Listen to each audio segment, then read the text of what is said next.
शिव की तीसरी आंख कामदेव का दहन। शिव द्वारा अपनी तीसरी आंख से काम प्रेम के देवता को जलाने की कहानी हिंदू पौराणिक कथाओं का एक प्रसिद्ध और महत्वपूर्ण प्रसंग है। यह उस दैवीय घटना से जुड़ा है जिसे काम दहन या काम का जलना कहा जाता है। कहानी के अनुसार तपस्वी और ध्यानी देवता भगवान शिव गहन ध्यान और तपस्या में लीन थे।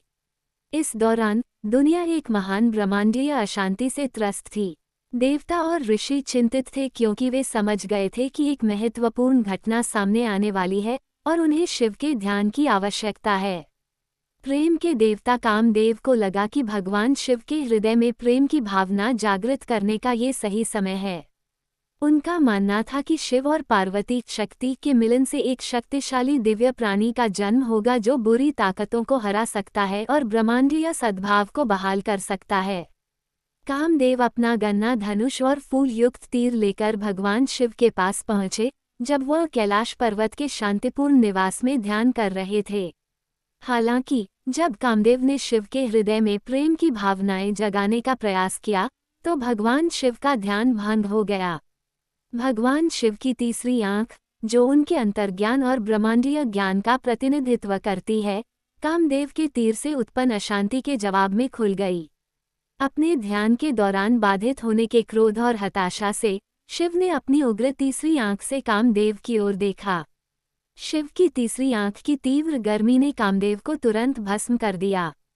काम का जलना भगवान शिव द्वारा प्रस्तुत शाश्वत चेतना के विपरीत इच्छा और जुनून की क्षणिक प्रकृति का प्रतीक है। यद्यपि शिव का कार्य कठोर प्रतीत होता है, ये हिंदू पौराणिक कथाओं में एक महत्वपूर्ण उद्देश्य पूरा करता है। ये सिखाता है कि आध्यात्मिक अनुभूति और उच्च चेतना की खोज के लिए सांसारिक इच्छाओं और आसक्तियों से वैराग्य की आवश्यकता होती है।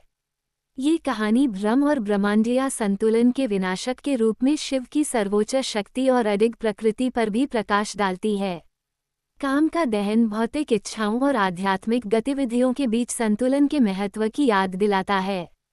ये दिव्य ज्ञान और आत्मा बोध की तलाश करने की आवश्यकता पर जोर देता है, साथ ही यह समझ भी देता है कि प्रेम और इच्छा, जबकि जीवन के आवश्यक पहलू हैं, को उच्च चेतना और आध्यात्मिक विकास की खोज द्वारा निर्देशित किया जाना चाहिए। शिव की